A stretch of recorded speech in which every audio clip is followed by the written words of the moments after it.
السلام علیکم ورحمۃ اللہ وبرکاتہ۔ الحمد للہ رب العالمین والصلاة والسلام علی رسولہ الکریم وعلی آلہ وصحبہ اجمعین، اما بعد۔ عن خالد عن بعض اصحاب النبی صلی اللہ علیہ وسلم ان النبی صلی اللہ علیہ وسلم رأى رجلا يصلي وفي ظهر قدمه لمعة قدر الدرهم لم يصبها الماء فأمره النبي صلى الله عليه وسلم أن يعيد الوضوء والصلاة، رواه أبو داود في سننه في كتاب الطهارة۔ محترم سامعین کرام، وضو کرنے کے طریقے کے بارے میں جتنی بھی باتیں تھیں ان تمام باتوں کو اس سے پہلے کہ کئی درسوں میں خالص کتاب و سنت کی روشنی میں ہم نے آپ کے سامنے پیش کر دیا ہے، اللہ تبارک و تعالیٰ کی توفیق اور اجازت سے۔ اور وضو کرنے کے بعد کی جو دعائیں ہیں وہ بھی کل کے درس میں ہم نے آپ کے سامنے پیش کیا۔ ساتھ ہی ساتھ یہ بھی بتلایا تھا کہ ابھی وضو کے تعلق سے اور بھی بہت ضروری باتیں ہیں جو وضو کرتے وقت دھیان میں رکھنا ضروری ہے۔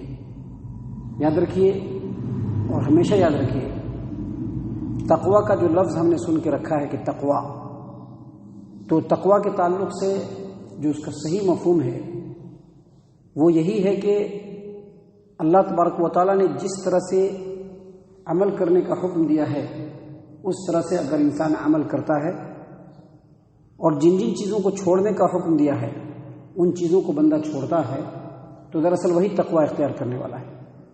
یعنی تقویٰ کا مطلب ہی یہی ہے کہ اللہ کے حکم کو ایکسیپٹ کرنا، اس کے مطابق اپنے اعمال کو بنانا، اور جن چیزوں سے اللہ اور اس کے رسول صلی اللہ علیہ وسلم نے روکا ہے ان چیزوں سے رکنا، یہی تقویٰ ہے۔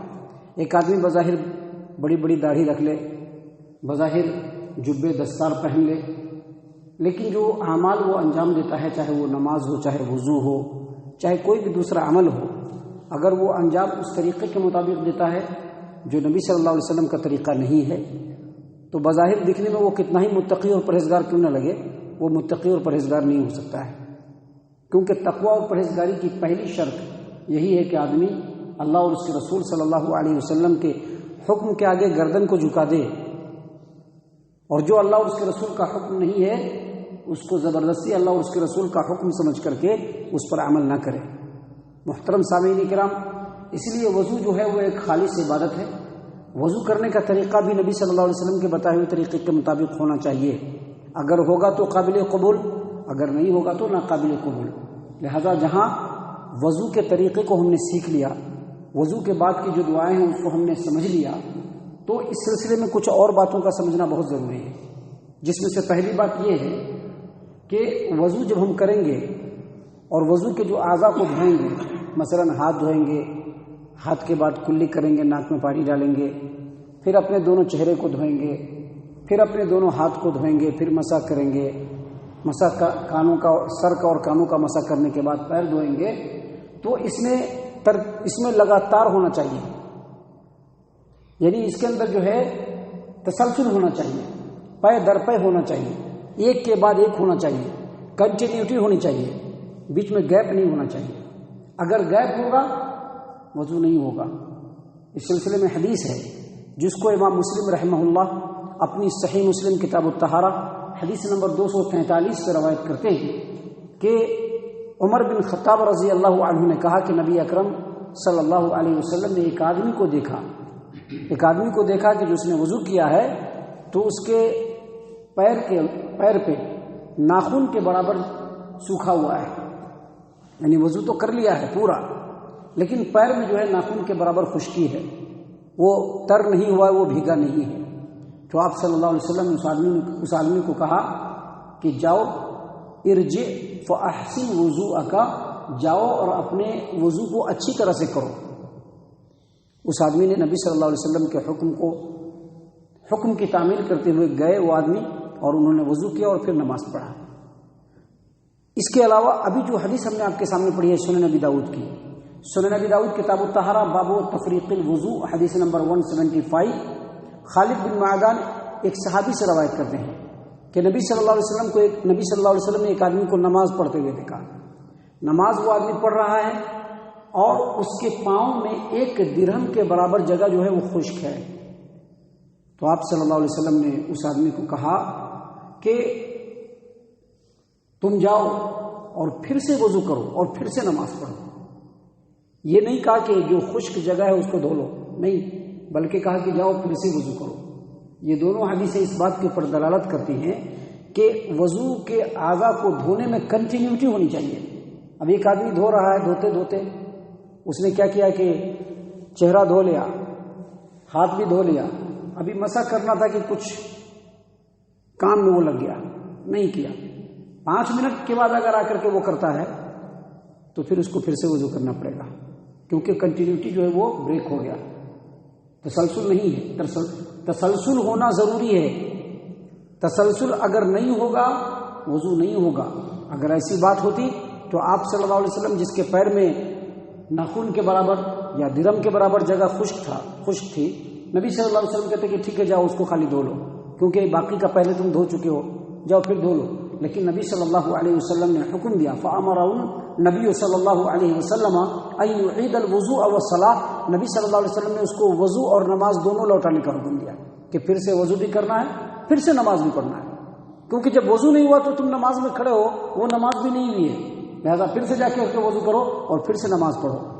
یہی وجہ ہے کہ شیخ الاسلام امام ابن تیمیہ رحمہ اللہ اپنی کتاب مجموع الفتاوی کے اندر، اسی طرح سے امام ابن قدامہ اپنی کتاب المغنی کے اندر، اسی طرح سے امام شوکانی اپنی کتاب السیل الجرار کے اندر، اسی طرح سے علامہ شمس الحق عظیم آبادی رحمہ اللہ اپنی کتاب عون المعبود کے اندر، اور امام ابن عثیمین رحمہ اللہ ان کی جو فتویٰ ہے فتوے کے اندر، اور سعودی عرب کی جو مستقل فتویٰ کمیٹی ہے اس کے زیر نگرانی جتنے بھی علماء کرام ہیں، ان تمام علماء کرام نے متفقہ طور پر یہی بیان دیا ہے کہ وضو کے اندر پے در پے ہونا، لگاتار ہونا، تسلسل کے ساتھ ہونا، نہ وضو میں کنٹینیوٹی ہونا ضروری ہے.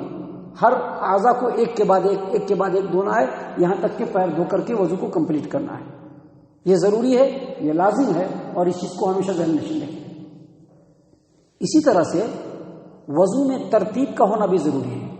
ترتیب کا مطلب وہ مسنون ترتیب جو نبی صلی اللہ علیہ وسلم نے سکھلایا ہے، یعنی پہلے دونوں ہاتھ دھوئیں گے کلائیوں کے ساتھ، اور ہاتھ کا جو دھونے کا طریقہ ہے پورا اختیار کریں گے.